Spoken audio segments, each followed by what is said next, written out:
Bismillahirrahmanirrahim. Assalamu alaikum dear students, and welcome to the lecture on report writing skills.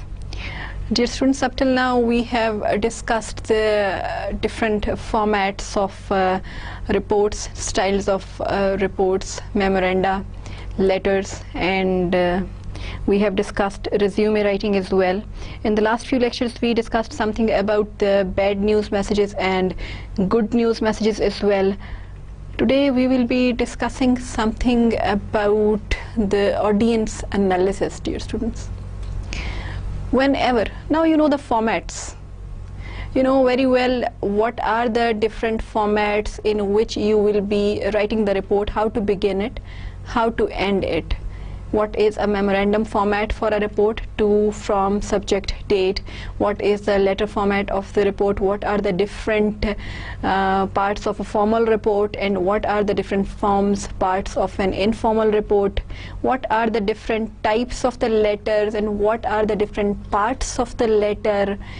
Similar is the case with memoranda, but the point is this: when we talk of how to fill in the text of all these formats, then we are supposed to think of something more than a format. What type of information should be there and what types of wordings should be used. Although we have discussed the general rules and regulations in the very beginning, but specifically touching what do I mean by audience analysis and what is meant by the audience. By the way, if you are writing a letter, you are the sender of the message. If you are writing a report, you are again the writer of the report, you are the sender of the message. If you are writing a memorandum, no doubt you are the sender of that particular message. When you are sending something, somebody else will be receiving it. Now that somebody else who is receiving it is called the receiver. If the message is the written message, then you will be calling that receiver the reader. And if the message is an oral message, you will be calling that receiver the listener. And giving it the overall terminology, you call these readers and listeners the audience. The audience that either is going to read it or is going to listen to it. Now dear students, when you are writing the message for somebody else, of course that somebody else, that audience, that reader, that listener is important.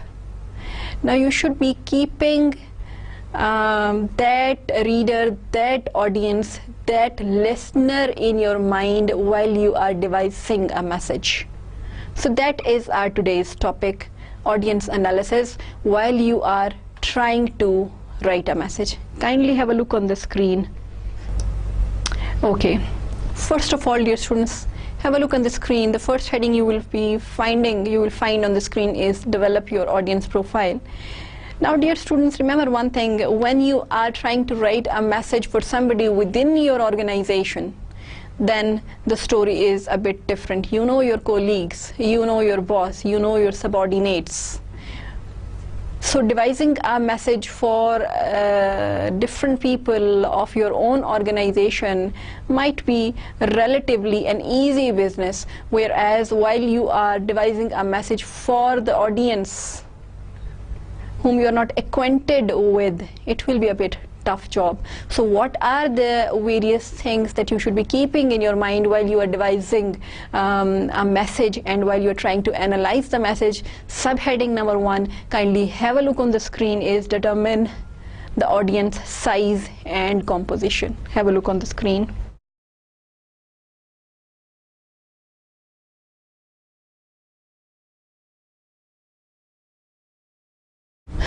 Dear students, when you are writing a message for an audience that comprises only of 5 people, the story is a bit different. But when you are devising a message for an audience comprising of 500 people, it becomes a bit tough. If this is an oral message, even then. If it's a written message, in that case too. You cannot use some sort of informal language when you are having this large number of audience as 500 people.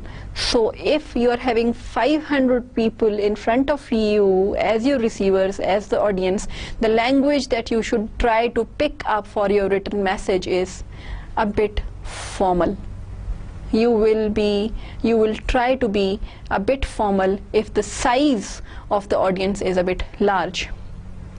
The reason being, the size of the audience and the diversity, these are directly proportional to each other. Greater the size of the audience means greater will be the diversity. You will find people from different backgrounds, from different attitudes, from different schools of thought. You will devise such a message that will sound neutral to all of them, but that will be having a bit formal language and hitting the common denominators that will be touching the interests of all.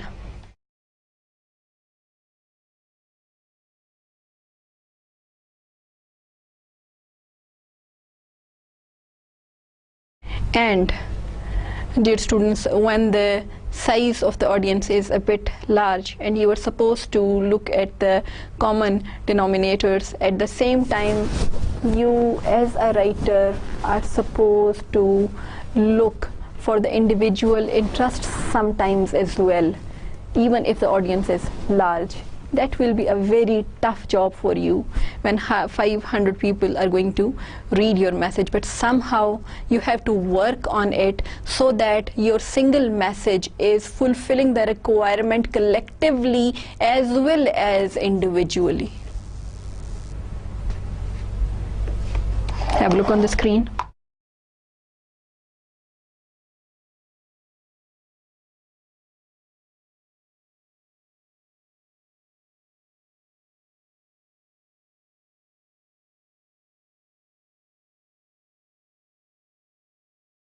The next point, dear students, while you are trying to analyze the audience, is you are supposed to recognize your primary audience. If you are having 500 people who are the readers of your message, then one very professional tact is this, that out of those 500 readers, you can identify your primary audience. Kindly have a look on the screen. Which people normally comprise the primary audience? Have a look on the screen. You will be finding the words like decision makers, then opinion molders, or the heads of the organization, heads of some departments. Decision makers, policy makers, the heads of some departments, or the managers of some department. Now normally these people are the decision makers, the policy makers. If you convince them somehow through your written message, then it will become very easy for you to convince the rest of the audience, because most of the other people will be following the directions given by these policymakers. But kindly be a bit cautious. You might have some surprises as well. Sometimes, occasionally, an ordinary person with an ordinary status in an organization is having more say in a department as compared to the head. So you are supposed to be extremely cautious when you are trying to recognize the primary audience out of a bigger group of audience for your written message. The recommendation is this: if you successfully recognize your primary audience, then yes, you can simply devise your message in such a way that convinces your primary audience. The rest will be done by itself.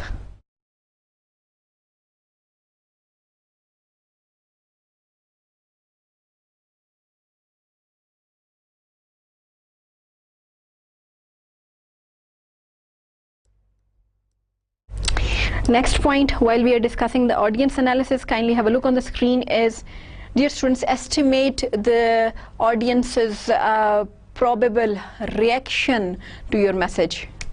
We have already discussed, dear students, in the last lectures, the good news message and the bad news messages, how to devise them, how to organize them. Keeping all those rules and regulations in your mind while you are talking of the probable reaction from the audience on any of your written message. So there are two reactions possible. Two types of audiences existing, by the way. One, the skeptical audience, the questioning audience, and the other one that will be accepting whatever you have written, whatever you are recommended wholeheartedly as such. So when you are dealing with the skeptical audience, or when you are going to have some bad news, then in this situation you would have to slowly move from reasoning, then evidence, then reasoning, evidence, and then to the recommendations and the conclusions of the bad news. Whereas in case of the audience that is not skeptical and that will be accepting your recommendations or news or whatever you are having in your written message, you can directly straight away start with the conclusion, with the recommendation, or with the news. Similarly, dear students, when you are trying to judge the probable reaction of the audience, then if you are, say, you have been doing a job for 5 years with the manager of your organization, and through your job history you know it very well that these are the following pieces of information that he always wants to have from any piece of writing. Kindly have a look on the screen. For example, your boss always wants to know about the profits, he always wants to know about the market share, or he always wants to know about the sales growth, or he always wants to know about the delivery systems and the packages. In that situation, since you know it from the job history, you should add up these pieces of information in your written message.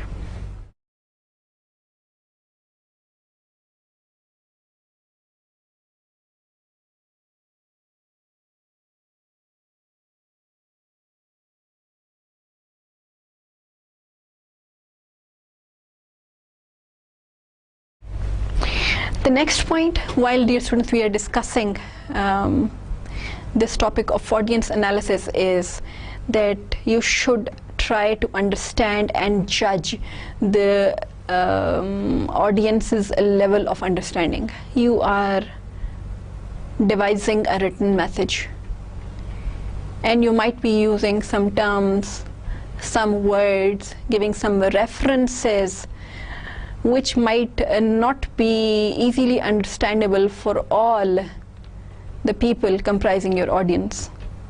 So you should know beforehand what is the level of understanding of your audience. Again, if you are talking or you are writing a message to the people of your own field, then the story is a bit different and easier. You can use all those terminologies without explaining them. But if the case is a bit different, the terminologies are not easily understandable by everyone, every person there in your audience, then a very good approach is this: you are supposed to explain them. It's better to explain them in your message one way or the other, even if it bores them. But the point is this: if you want to enhance the level of understanding, you have somehow to make them understand what do you mean by the different terms, terminologies, the words, or the other details that you have used in your written message.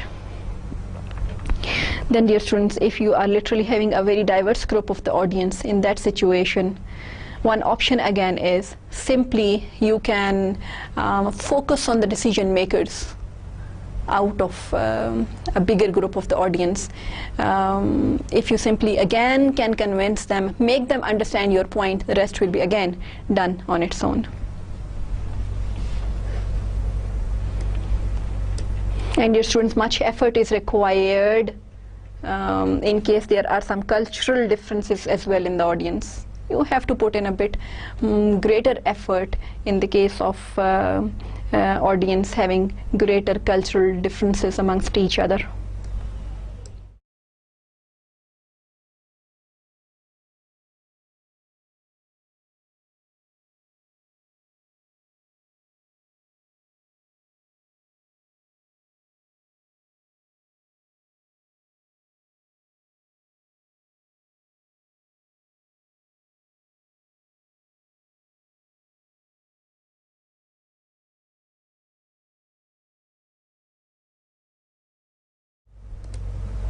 Have a look on the screen, dear students. The next point that we are going to discuss while we are trying to analyze the topic audience analysis is you are supposed to define your relationship with the audience. That's already discussed in one way, but let me explain it in a bit more detail to you. Your relationship with the audience, as I told you, when you are talking to the people whom you are familiar with, the story is different. People of your own organization who already trust you, where your credibility is already at a higher pace.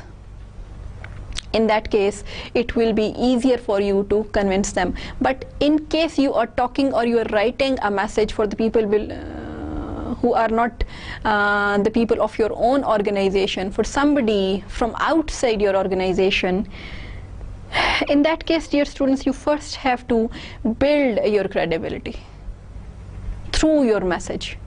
And how to build your credibility, by the way?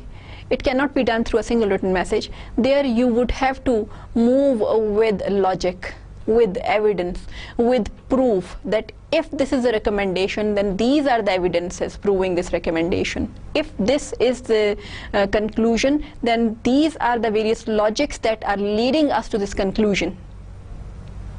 So you have to build up your credibility first. There is another loophole when you are even talking or writing a message to the people of your own organization. For example, your credibility is not good there in your organization, and they think of you as a numbers person, for example. What would you do over there? You have written a very good message, but now it's very difficult for you to remove that preconception of your personality in the minds of your people of your own organization from your written message, from the logic that you have given in your written message. Again, there much effort would be required to convince them. A much stronger logic, communication skill, evidence will be required to break that misconception. Similarly, dear students, if you are writing a message for your superiors, your style would be different. If you are devising a message for your peers, the style would be different. If you are writing a message for your subordinates, of course your style would be a bit different. The formality level would be different. The understanding level of the audience will be different. Thereby the terminologies and words used by you would be different. The requirement would be different. The demand would be different.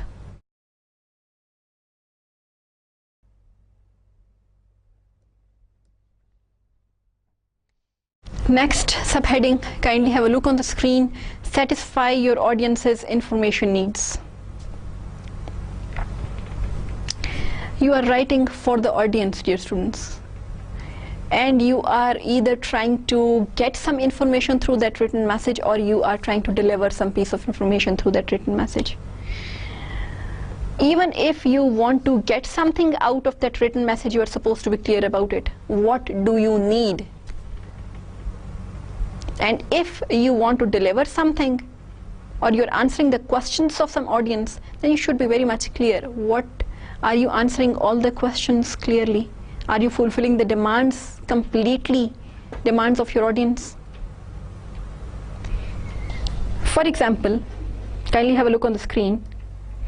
If you are ordering the office supplies, and your supplier needs to know the number, then your supplier needs to know the types of the items that you want to get, then when you want to get, where do you want to get them, and what would be the payment schedule as well.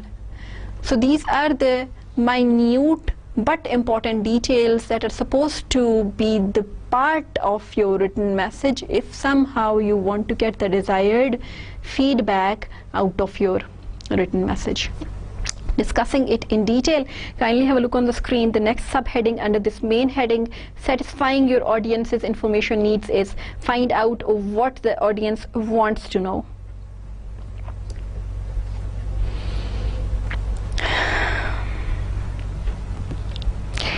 An example in front of you. This is about Mr. Cameron and her staff at General Mills. Now these people simply answer the letters requesting the information about the products and the recipes, and the normal activity is simply to respond to all these customer questions. There is no vagueness in it. It's quite easy. There are some specific questions and they are being answered by this company. But sometimes the situation is such that you are given such a vague demand that you do not know what to add, what not to add, what to remove, what not to remove. Should it be an answer of 10 pages or 20 pages? Should it be designed in the form of a memo or in the form of a long formal report? Because the question and the demand is so vague. Have a look on the screen, an example in front of you, what to do in that particular situation. You are having an audience. The audience is putting in a question and the question is very vague. And in reply to that question, you are supposed to write a message. But you do not know what the demand exactly is. Have a look on the screen, an example that will make you better understand the situation.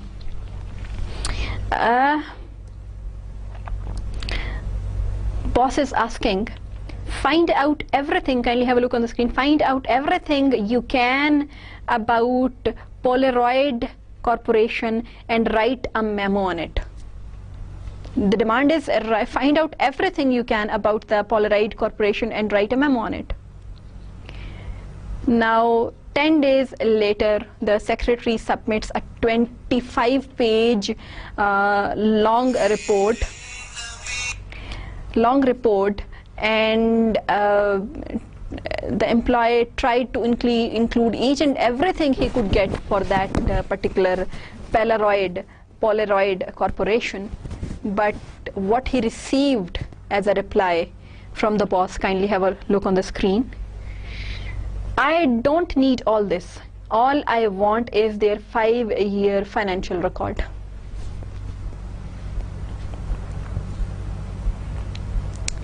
This was just because your audience, which in this particular example was the boss, made a very vague demand. And somehow you could not pin it down what exactly he wanted. So it's very important that while you're trying to analyze your audience, you should be analyzing the demand of the audience as well. You should be successfully pinning it down what exactly you want. For example, in this particular example, if the secretary would have put this question, kindly have a look on the screen. You might have put the question again, what? You want me to track down their market position by a product line and get sales and profit figures by division for the past 5 years, right? Now you yourself are breaking down the topics in order to get the exact demand from the audience, which at the moment is the boss. Or another way was, in order to get the priority fixed, kindly have a look on the screen. Should I drop everything else and devote myself to this for the next week? When you will be putting this question to the audience, automatically your audience will come up with the exact, precise, specific demand that this exactly is the thing that I want from you in the written message. And in this case, if you somehow can pin the demand down from the audience, you can create a more effective message that can save your energy as well, save the energy of the audience as well, save your time as well, save the time of the audience as well, save your reputation as well, and save the reputation of the audience as well. Okay, dear students, Anticipate unstated questions, the next subheading in front of you. Sometimes the audience is putting questions, demands. Sometimes they're putting one question. There are 9 unstated questions. Because of many reasons, the audience might not know that in addition to this mobile, they need this highlighter as well. In addition to this highlighter, they need this mouse as well. They do not themselves know that they do need it, or they simply avoided to demand it. For example, you are having a new colleague of yours in your organization, and your boss simply asks you to coordinate with that colleague. Now, at the minimum, you will be writing a welcome letter to him, and that letter having giving some details of the rules and regulations of relocation of the new employees over there in that letter. But simply to give it a second thought yourself without the demand of the new employee, you might think that he might need the location of the residential areas, or he might need the location of the car parking in our organization, or he might require some other information, like kindly have a look on the screen. The cultural activities, the schools and the transportation facilities available in the area. Now these are those questions and demands which are not put by the audience, which at the moment is the new employee, but you anticipate them. This will be creating a goodwill. You are analyzing the audience who is not stating the questions clearly because of any reason. They might themselves do not know that they need it, or they might feel a bit shy of putting this question, or they think you are not supposed to provide it to them. In any situation, you can create a goodwill if you even answer the unstated questions. Trying to analyze the audience when you are devising a written message.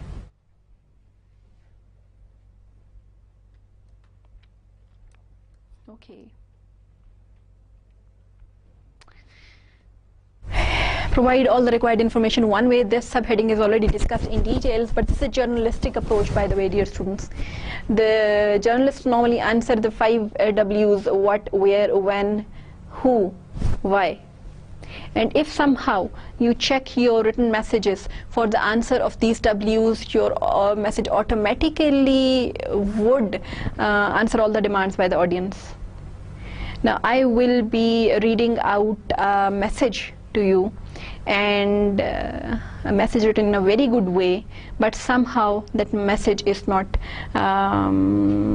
fulfilling, you say, the demands, or responding exactly and completely to the demands of the audience. Have a look on the screen, and I will be reading it out to you. Here in front of you, this is the message. Dear Miss Hill, the Martin Sales Division is holding its annual meeting soon. Would you be interested in supplying us with some promotional materials that we, let me read it out to you from the book. It's not too visible to me on the screen.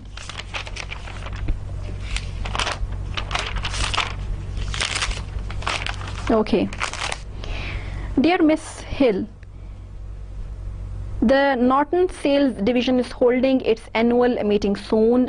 Would you be interested in supplying us with some promotional materials that we can use as gifts for our sales representatives? Last year you were kind enough to provide keychains engraved with your logo, which were a big hit with our people.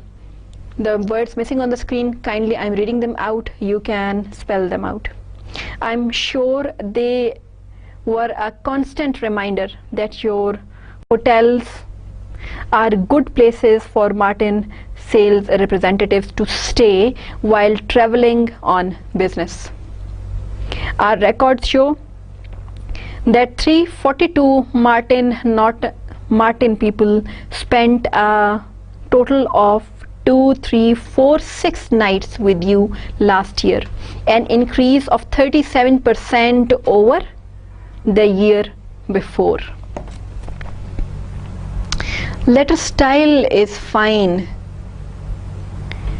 but this letter somehow will fail to get the desired results because Miss Hill could not exactly know what exactly is the demand, what is needed, in what quantity, when and where. So dear students, these are the missing details in the message, although constructed in a very considerate way, giving the showing the benefit of the reader and the audience as well, but missing how somehow the benefit of the writer itself, because incomplete details are given over there, and the inconvenience that is caused through the missing information might be enough to simply stop Miss Hill from responding to this request.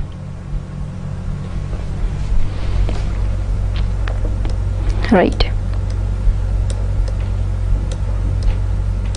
Well, next important point, dear students, that is supposed to be considered while you are writing any message is that you should be sure that whatever information you are giving is accurate. If you are giving all the details required in your message, dear students, but all of them turn out to be false details by the end of the day, there is no use giving any of them to the audience.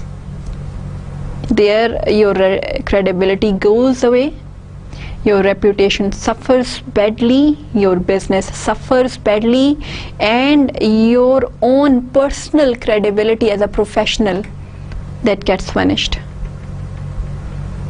So it's very important that in your written message, especially if you are committing something, making some promises to somebody, then your company and you yourself are legally bound to fulfill them.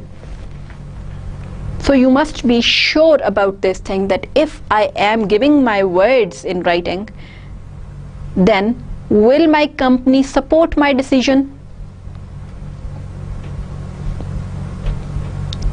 Will I be successfully providing this promised service to the audience?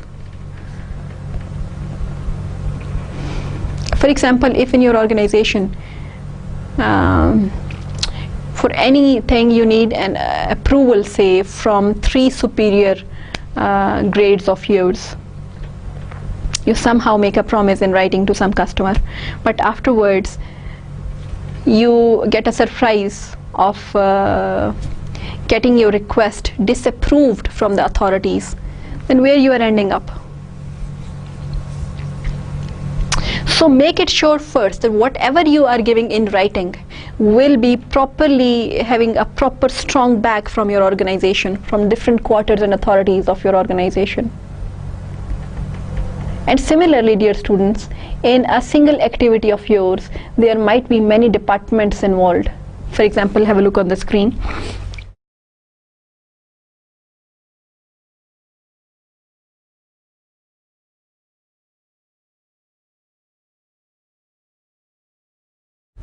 For example, people from production, then people from inventory control or shipping and delivery. They might all be involved in, for example, in supplying an item by the given date, and you have given that date. But all these departments are involved. You are the one who has given the date, but there are many other departments involved in order to meet that deadline.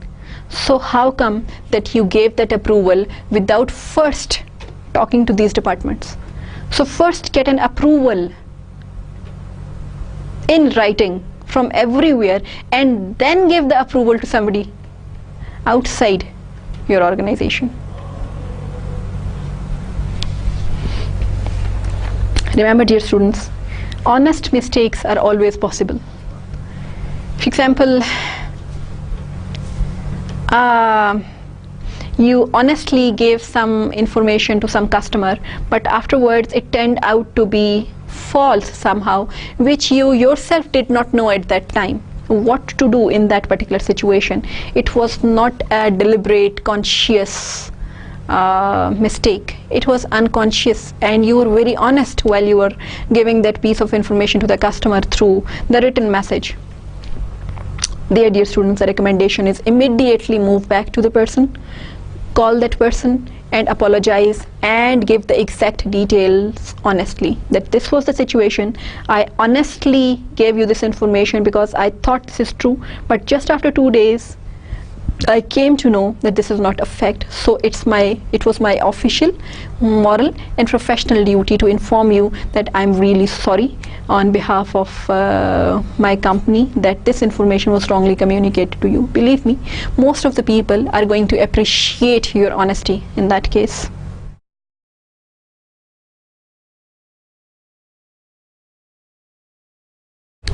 Okay, dear students, whatever the situation is, you are supposed to minimize the chances of error. 3 steps involved. Number 1, you must first check that your organization can meet the commitments that you have made to different people in writing. 1. Second, double check. Not single check, I repeat, this is a double check. Check it twice. Then after that, dear students, kindly have a look on the screen that you must make it sure that your message is not having any mistake of logic or any mistake of fact. Then after that, dear students, if you have used or taken the information from any outside sources, you must make it sure that these sources were reliable and up to date. And dear students, there is still one more thing, that if you have picked up any information from international sources, for example from Britain, then the standards followed in one country might not be the standards for another country. For example, if you define this term, kindly have a look on this term accuracy. A German bank may insist on balancing the books to the last penny, whereas the Italian bank will be lenient. So if you are using the international sources for your written message, then make it sure that all the countries who are your receivers will agree upon those standards. Again, common denominators through your written message are supposed to be launched. Dates should be rechecked in your written messages. Schedules should be rechecked, and you should be examining your assumptions and conclusions while you are going to, before dispatching that written message.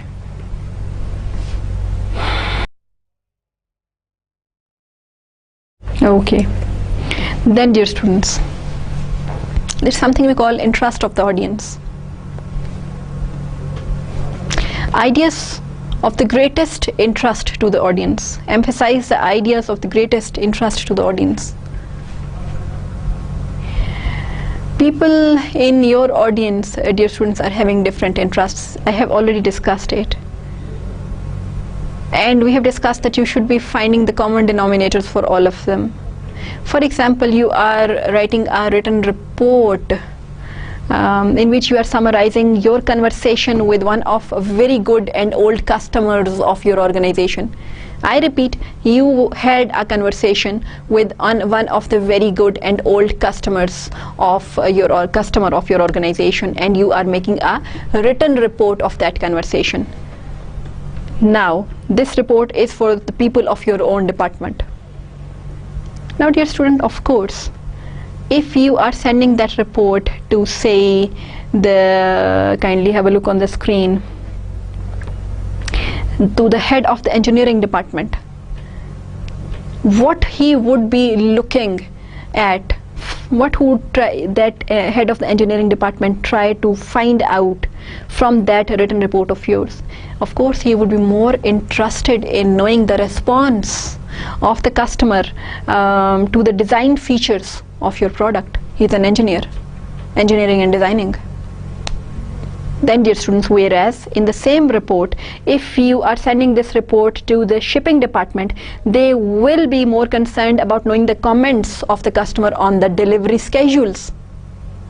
Different departments, different peoples are having different interests. So, gauging and looking into the interests of the audience, you are supposed to at least provide something for everybody in your written message. Design it in such a way that it becomes interesting for almost everyone, or at least for the key positions.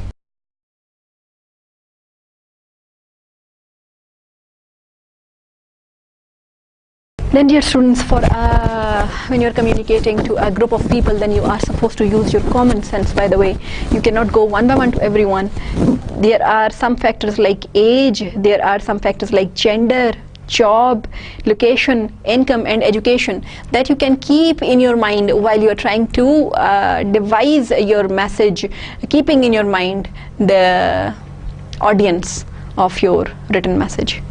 So, dear students, for example, kindly have a look on the screen. If you are trying to sell the membership for a club, then of course you will be thinking that how will you sell this membership to the students?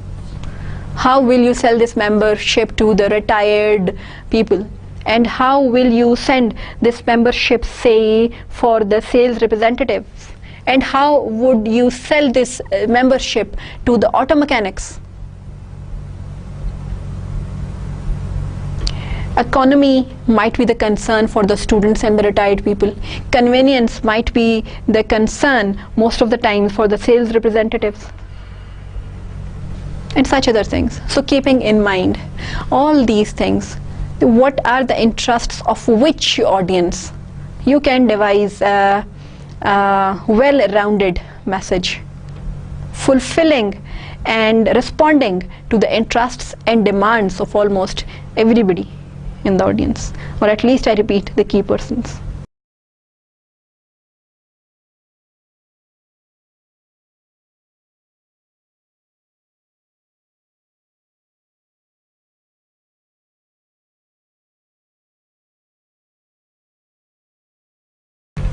Satisfying the motivational needs of the audience.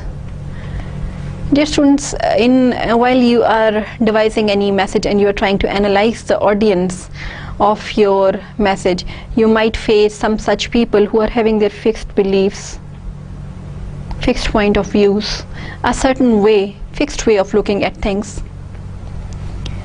You are, for example, selling a new financial policy, financial planning services to somebody, a lady who has been managing her finances all by herself for the last 20 years. The point is this: why should she buy your services and leaving her line of action which she is following for the last 20 years? So what is that thing that your message should be having for such audience in order to convince that audience? Motivation. Dear students, you are supposed to motivate them, and there are different ways to motivate them. One is through reason and the other one is through emotion. The most effective one is through reason, that you give them the argument and the logic that if you do this, you will be getting this. An example in front of you, two-way approach, two-edged approach. Have a look on the screen.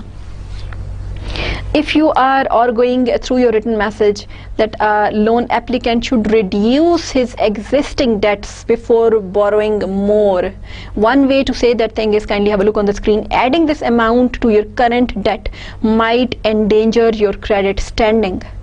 One way, you're trying to motivate, do not borrow more. Another way approach is to support your position with the information or statistics. Have a look on the screen. A study, inverted commas, a study of debt as a percentage of income suggests that this loan would put you over the safe limit. And dear students, yet another approach is you present both sides of the arguments by telling the person that how both you and the bank can benefit from this loan, but then by the end of the subject, at the end of the message, you might discuss the risks involved. Different approaches. Now, this two-sided approach like this increases your credibility, and it diffuses normally the audience response, negative counter response, counter arguments, where you are giving both the sides and then ending up with the side that shows the risks, or that motivates the audience or your receiver to buy whatever you're trying to sell. Then, dear students, I told you there are two ways to motivate the audience. One is through reason and the other one is through emotions. And it is not the style that would be recommended always. Your reason and logic should be strong enough that you do not need the emotions, but if the situation is such that you have to, then use them logically as well. For example, if you are suggesting attempting to sell a product, you might suggest that the item would enhance the customer's status or would confer the social acceptability. For example, if you buy this car, your status will be raised. If you buy this mobile, you will become socially more acceptable. You are now trying to appeal to the emotions of the audience. Now, dear students, all this requires the credibility of the writer very much. If your credibility in the eyes of the audience is already too much, then your audience will very easily get convinced. And normally the credibility is built when you are having some common ground which you share. You wear same clothes, same foods, share same points of view. So whenever you are writing a message to the audience, you must try again, the same point is find the common grounds on which you can get together, which you are mutually sharing with each other, on which you are having no you can say opposing sides with each other. Have a look on the screen.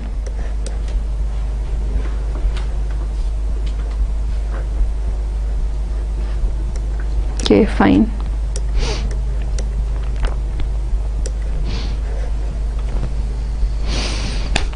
Most important, I think this part is the most important one, dear students, that satisfy your audience's practical needs. Giving you my example, dear students, in my office, I have sometimes to write many things down, that this from this minute 9:15 to 9:30 I will be doing this. From 9:30 to 9:45 I will be doing this. From 9:45 to 10:15 I will be doing this. Now that means people who are already doing their jobs, people who are already in business, people who are already busy in different activities. Now for those people you are devising a written message. You should keep in your mind whether they will be having enough time to read that message. And if they are not having enough time with them, what you can do in order to help them read that message, in order to make them read your message on priority basis, can you help them out? But before discussing that, kindly have a look what research shows about the time schedule of different people. Have a look on the screen. First level supervisors are involved in at least 200 separate activities or incidents in an 8-hour day. We are trying to analyze the audience. You might be writing a message for this audience, and the first level supervisors through the research are said that they are involved in more than 200 separate activities in an 8-hour day. Audience, you are writing a message for this audience. Say. Then most activities are very brief. One study of supervisors shows that one study of supervisors shows one activity every 48 seconds. 48 seconds, less than a minute. You are writing a message for this audience. You're supposed to keep in mind whatever is going on with the audience, by the way. They are bound with their activities. And you are supposed to help them out reading your message. If this is the situation, you are trying to analyze the audience. A study of chief executives reports that periods of desk work average 10 to 15 minutes each. Then, responding to email takes less than 5% of a manager's time, and most executives react only to 30% of the email, of the mail, not email, 30% of the mail they receive.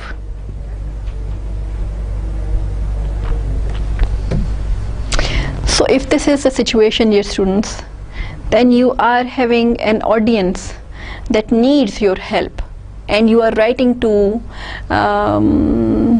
audience that is busy to such a level that really can turn one mad. So what can you do? You can devise a shorter message, dear students. Of course, kindly have a look on the screen. A 2-paragraph letter is more acceptable as compared to a letter that is 2-page long. Similarly, a 2-page memo is likely to be more acceptable than a 10-page report. I have already told you what the audience is suffering from if this is the level of the audience. So you are supposed to make the reading in priority better for them, easier for them. There are 110 other ways to do that as well, to make the reading easier for the audience. You can use headings as well in your written message. You can go for the key points in bullet shapes. And for enhancing the important points more, you can use the graphs and the figures. And the less important points can be put in the appendices. So there are different strategies in which you can highlight the more important points and squeeze the size of the message in order to make it easier for your audience to read it, understand it, and respond to it.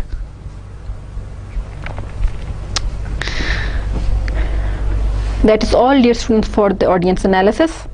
And in order to give you an overview again, we started up with, have a look on the screen.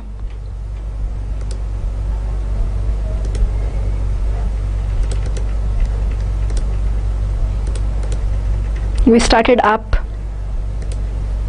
with the main heading, how to develop your audience's profile, and in that we discussed the size and composition of the audience. After that, how to identify, should you be identifying the primary audience. Then after that we discussed that you should be estimating the probable reaction of your audience. After that, dear students, we discussed that you should be defining your relationship with the audience. Then, dear students, we moved on to the next subheading, that find out, that you should be satisfying your audience's information needs. In that, subheading number 1 was that find out what the audience wants to know and how to pin the requests, vague requests, down somehow. Then anticipate unstated questions, provide all the required information, And then, dear students, we discussed an example by Miss Hill, to Miss Hill, by the way. Then we discussed that you should be sure that your information, the information that you are providing, is accurate. Then, dear students, the next point was that emphasize ideas of greatest interest to the audience. Satisfy your audience's motivational needs was the next topic discussed. And after that, we discussed the last topic, that satisfy your audience's practical needs. Dear students, I'm sure that you have benefited a lot from the lectures on report writing skills, and if you practically implement the guidelines of all these lectures, you will no doubt find them much useful for your professional life. Wishing you best of luck in all the good things of life. Do remember me in your prayers. Allah Hafiz.